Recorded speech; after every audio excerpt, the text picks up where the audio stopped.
rouler vite et l'un des passagers mentionne qu'il ne se sent pas à l'aise à cause de votre façon de conduire. Que devez-vous faire? A. Ralentir et ajuster votre conduite. B. Lui demander de sortir du véhicule. C. Tenter de le rassurer en lui disant qu'il n'y a rien à craindre. D. Le traiter de peureux.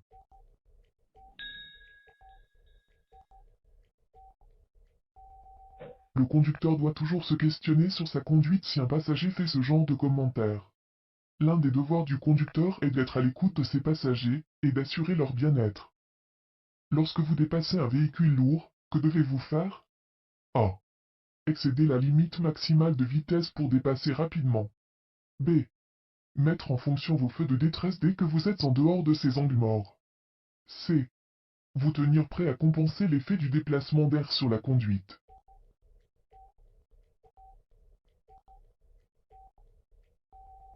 Attention! Dépasser ou croiser un véhicule lourd peut occasionner un déplacement d'air qui secourt à votre véhicule. Tenez-vous prêt à compenser cet effet pour maintenir votre trajectoire. Est-ce correct de regrouper plusieurs petits déplacements en un seul? A. Oui, c'est une bonne habitude. B. Non, c'est inutile. C. Non, c'est une mauvaise habitude.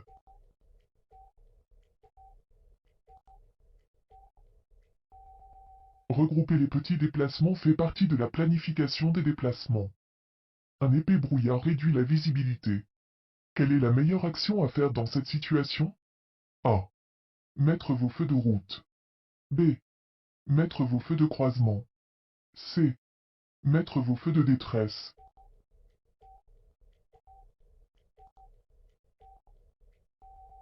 Utilisez les feux de croisement plutôt que les feux de route. Ces derniers peuvent former un écran brillant devant votre véhicule et rendre la conduite encore plus difficile.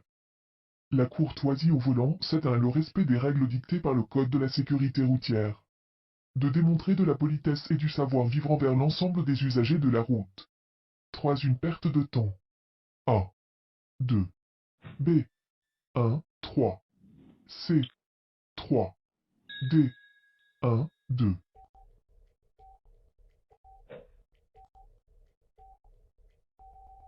La courtoisie sur la route passe d'abord par le respect du code de la sécurité routière et des règles de la circulation, mais elle ne se limite pas au strict respect de la réglementation. Elle implique des rapports de politesse et de savoir-vivre entre les usagers. Rappelez-vous, sur la route, le chacun pour soi n'a pas sa place.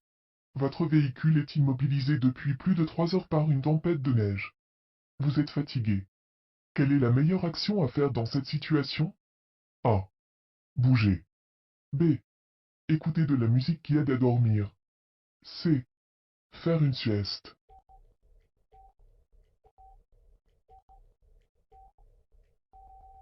En cas de panne prolongée, bougez pour éviter de vous endormir. Le sommeil et le froid intense peuvent entraîner la mort. Est-ce que refuser de subir un alcotest est une infraction? A.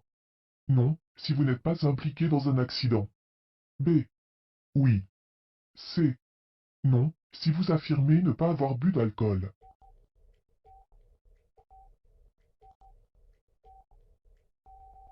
En tout temps, il s'agit d'une infraction au code criminel. Vous circulez en respectant la limite maximale de vitesse. Un véhicule vous dépasse. Un de vos passagers vous demande d'accélérer. Quelle est la meilleure chose à faire? A. Vous mettre en colère. B. Accélérer pour lui faire plaisir et pour ne plus gêner la circulation. C. Dire à votre passager que la conduite, c'est votre affaire.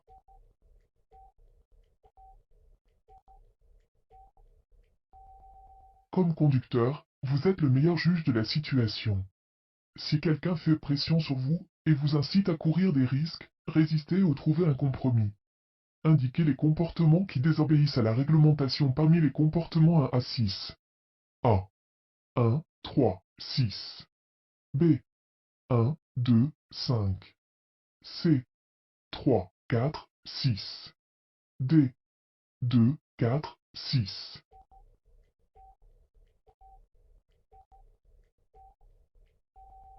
Le véhicule de change de voie sur une ligne continue.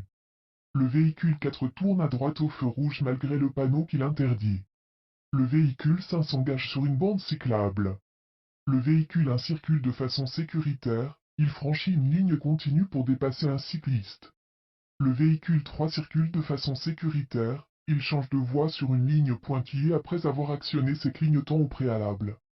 Le cycliste, véhicule 6, circule de façon sécuritaire, il roule sur une bande cyclable. Vous circulez la nuit sur un chemin peu éclairé. Vous suivez un autre véhicule. Quelle est la meilleure action à faire dans cette situation? A. Mettre vos feux de détresse. B. Mettre vos feux de croisement. C. Mettre vos feux de route.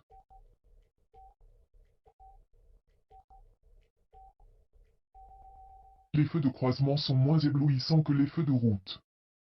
Est-ce qu'il y a plus de risque de s'endormir au volant sur un trajet monotone comme une autoroute? A. Oui. B. Oui, mais seulement pour les camionneurs ou les conducteurs peu expérimentés. C. Non.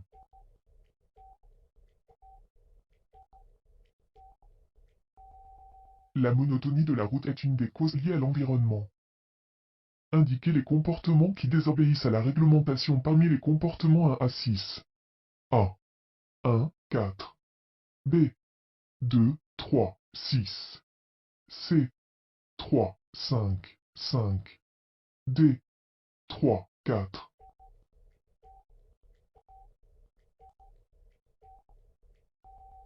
Le véhicule 3 ne respecte pas la signalisation, il s'est immobilisé sur la ligne d'arrêt. Le véhicule 4 ne respecte pas la signalisation, il s'est immobilisé après la ligne d'arrêt. Le véhicule 1 circule de façon sécuritaire, il tourne dans la direction indiquée par la flèche. Le véhicule 2 circule de façon sécuritaire, il tourne dans la direction indiquée par la flèche. Le véhicule 5 circule de façon sécuritaire, il s'est immobilisé au feu rouge avant la ligne d'arrêt. Le véhicule 6 circule de façon sécuritaire, il s'apprête à changer de voie après avoir actionné ses clignotants au préalable. Ce panneau indique A. La fin d'une route numérotée. B. La fin d'une aire de travail. C. La fin d'un boulevard.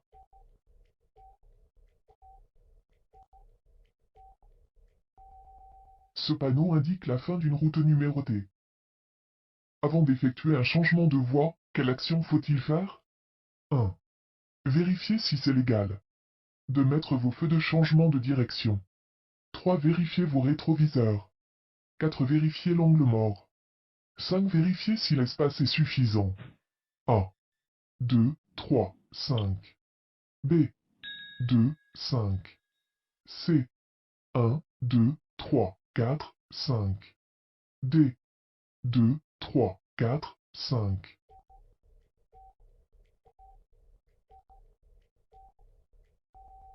Les changements de voie sont des manœuvres délicates. Assurez-vous que cette manœuvre est sécuritaire en effectuant vos vérifications visuelles, rétroviseurs et angle mort, et en vérifiant si l'espace est suffisant. Quelle phrase est vraie? A. Conduire est une tâche en apparence facile. B. Conduire est simple mais en apparence complexe. C. Conduire est une tâche plus simple qu'il n'y paraît. D. Conduire est une tâche facile.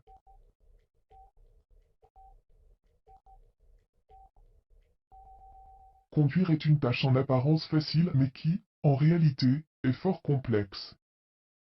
Avant de traverser une intersection munie d'un feu de circulation, que devez-vous faire? 1. Procéder aux vérifications visuelles. 2. Respecter les priorités de passage. 3. Attendre d'avoir assez d'espace pour la traverser et la dégager complètement.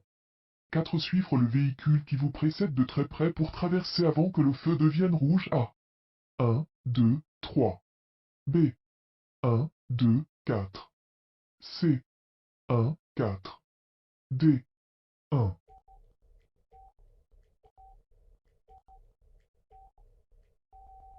Assurez-vous de ne pas bloquer l'intersection. Est-ce que les femmes enceintes doivent porter la ceinture de sécurité? A. Non, mais seulement à partir de 6 mois de grossesse. B. Oui, la femme enceinte doit porter la ceinture de sécurité tout au long de la grossesse. C. Non, la ceinture de sécurité pourrait tuer le fœtus en cas de collision.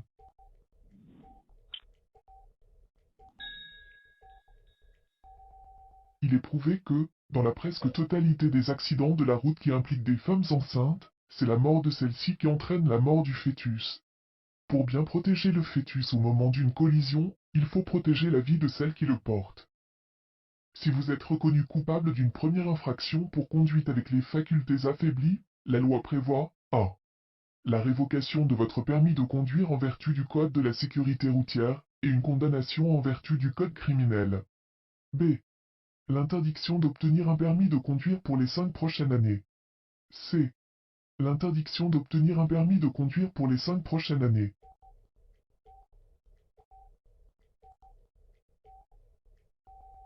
Une première infraction pour conduite avec les facultés affaiblies entraîne la révocation de votre permis de conduire en vertu du Code de la sécurité routière et une condamnation en vertu du Code criminel. Quel est le taux d'alcoolémie permis pour le titulaire d'un permis probatoire? A. 20 mg d'alcool par 100 ml de sang, 0,02. B. 0 mg d'alcool par 100 ml de sang, règle du zéro alcool. C. 80 mg d'alcool par 100 ml de sang, 0,08.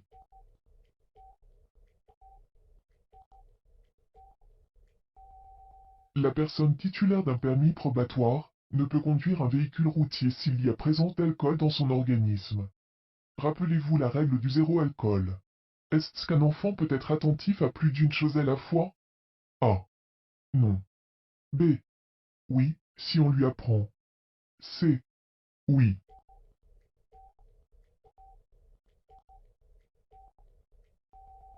Non, un enfant ne peut être attentif qu'à une seule chose à la fois. Les enfants ont de la difficulté à comprendre les situations complexes. Que vous indique ce panneau? A. De contourner l'obstacle par la gauche ou la droite. B. De tourner à gauche. C.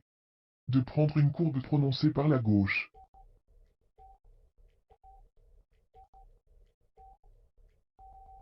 Ce panneau signale que vous devez contourner un obstacle en passant par la gauche ou la droite.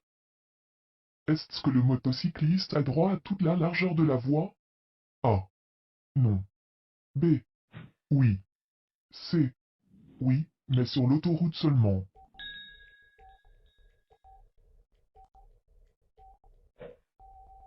Tout comme une auto, une motocyclette a droit à toute la largeur de la voie, il en a besoin pour sa sécurité.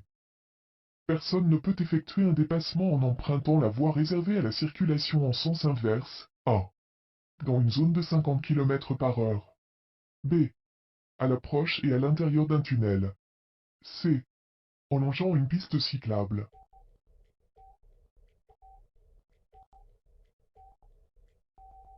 Attention! À l'approche et à l'intérieur d'un tunnel, vous ne pouvez pas utiliser la voie en sens inverse pour dépasser. Un cyclomotoriste roule en avant de vous. Pour le dépasser, vous devrez A. Le dépasser par la droite. B. Le dépasser à l'intérieur de la voie où il circule. C. Emprunter la voie de gauche.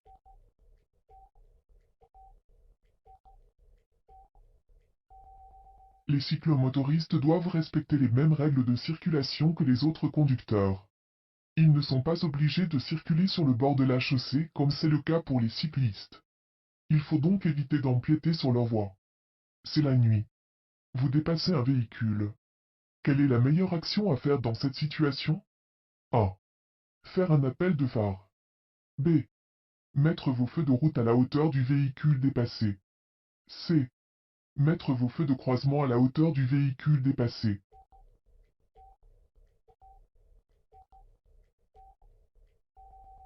Les feux de route ont une plus forte intensité que les feux de croisement. Utilisez-les uniquement lorsque vous ne risquez pas d'éblouir un autre conducteur. Ce panneau signale A. Un stationnement réservé aux personnes handicapées. B. Un passage pour personnes atteintes d'une déficience physique. C. Un centre de réadaptation pour personnes handicapées.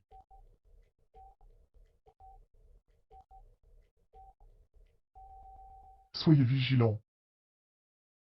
Au volant, comment reconnaît-on un conducteur qui adopte une conduite sécuritaire et responsable? A. Il s'achète une oreillette Bluetooth pour pouvoir ainsi parler en conduisant en toute sécurité. B. Il se munit d'un casque d'écoute et d'un support afin de ne jamais tenir en main l'appareil et pour pouvoir être joint en tout temps. C. Il éteint son téléphone avant de prendre la route et laisse la messagerie vocale prendre les appels à sa place. D. Il laisse allumer son téléphone et filtre ses appels, afin de ne prendre que les plus urgents.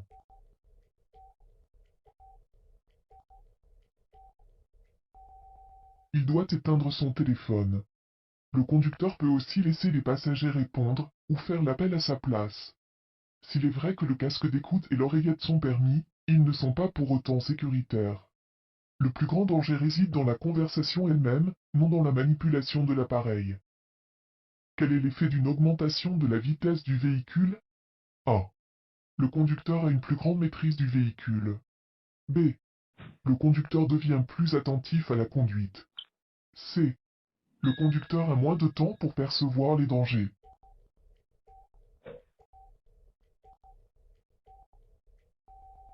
Percevoir et anticiper les dangers est essentiel à la conduite. Ralentissez pour mieux voir. Percevoir et anticiper les dangers est essentiel à la conduite. Ralentissez pour mieux voir. Est-ce que des médicaments peuvent compromettre votre capacité de conduire? Oui, mais seulement si ce sont des médicaments prescrits pour quelqu'un d'autre. A. Oui. B. Non, sauf si vous ne buvez pas assez d'eau. C. Non, si ce sont des médicaments prescrits pour vous.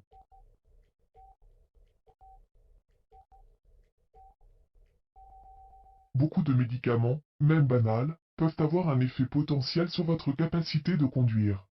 Vérifiez toujours auprès de votre médecin ou de votre pharmacien. Des médicaments en vente libre contre le rhume, les allergies, la nausée, etc. peuvent affaiblir grandement vos facultés et créer un risque important d'accident. Qui doit céder le passage? A. Les deux conducteurs. B. Aucun des conducteurs. C. Seulement le conducteur dans la même voie que le piéton.